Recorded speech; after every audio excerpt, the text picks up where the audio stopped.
大家好，我是中医全科主任医师曹桂琴。大家都有过咳嗽的症状吧？你知道咳嗽应该怎样解决吗？有的人说喝点水压一压，但是水能治病吗？它能去除病根吗？不能。还有的人说吃点药，但是你吃什么药？你吃下去的药真的它就对症吗？它有没有副作用？咱们不要小瞧咳嗽这个毛病，你像肺炎、支气管炎、感冒都会出现咳嗽。有的人不拿咳嗽当回事儿，也不理会，肺上出现肿瘤的时候，它也会出现咳嗽。如果肿瘤出现恶变的时候，那可就晚了。所以咳嗽虽然小，但是引发的一系列症状那是不容轻视的。最近线上线下很多的患者朋友都咨询我咳嗽吃什么药，怎么调理。那今天我就来和大家好好说说这个咳嗽的症状。大家在看过视频之后，你觉得你有收获，我说的也有道理，就把这期视频收藏起来，转发给身边有需要的朋友，希望能够帮助更多的人远离咳嗽的困扰。中医是讲究辨证治疗的，都是咳嗽的症状，可是每个人引起咳嗽的原因它都是不一样的，所以得通过辨证才能够准确的对症用药，并不是单纯的用咳嗽化痰的药物就能够达到止咳化痰的效果。你像《素问·咳论篇》就指出，五脏六腑皆令人咳，非独肺也，强调了肺气受邪以及脏腑功能失调都能够导致咳嗽的发生。接下来我通过一个患者的病例给大家做一下病案分析。我之前治疗过一位女性患者，这位患者40多岁，来诊的时候说她的咳嗽咳痰已经有半年多了，她的咳嗽不重，但是痰多，咳白色稀痰，一直吃止咳化痰的药物，但是症状是反反复复，就是不好。通过问诊，我了解这位患者，他之前并没有出现感冒、支气管炎、肺内感染的症状，而且患者他还有胸闷的症状，平时就感觉气儿上不来，他得深吸气，感觉这个气才能够接上。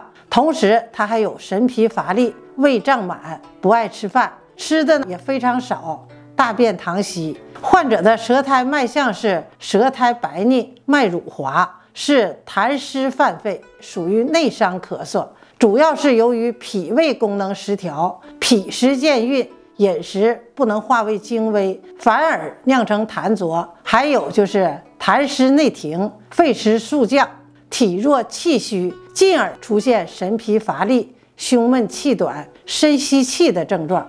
你像他胃胀、不思饮食、大便溏稀、舌苔白腻、脉乳滑，都是脾虚痰湿之象。我给这位患者用健脾燥湿、化痰止咳的方法给他调理了20天。复诊的时候，这位患者的咳嗽、咳痰、胃胀以及不思饮食、大便溏泻的症状都明显的改善了。但是他还有胸闷、乏力、气短、脚凉的症状。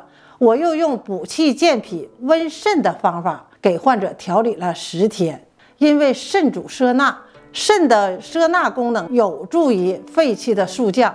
果不其然，用上温肾的药，这位患者调理了10天以后，他的症状就彻底的康复了。咳嗽是肺气疾病的主要症候之一。咳嗽的病因有外感及内伤2大类。外感咳嗽为六淫外邪侵袭肺系，内伤咳嗽为脏腑功能的失调，内邪干肺。但不论是邪从外入还是自内而发，均能引起肺湿速降、肺气上逆，最后表现出来的症状它就是咳嗽。医学三字经咳嗽篇指出，肺为脏腑之华盖，呼之则虚，吸之则满，只受得本源之正气，受不得外来之客气。客气干之，则呛而咳矣，也只能受得脏腑之清气，受不得脏腑之病气。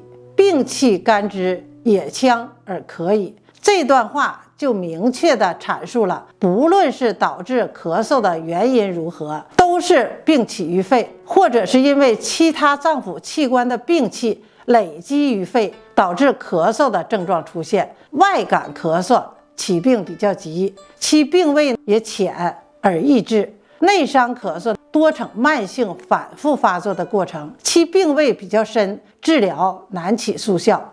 但若能及时的注意天气变化，注意饮食起居的调摄，比如防寒、戒烟酒，适当的参加体育锻炼，以增强体质，提高机体的免疫力和抗病能力，并在咳嗽缓解期间坚守缓则治其本的原则，以补虚固本，就能够达到根治的目的，从而摆脱咳嗽的困扰。上述我所讲的治疗思路都是因人而异的，具体的症状还要具体的分析。本期的内容我就给大家分享到这儿，我们下期再见。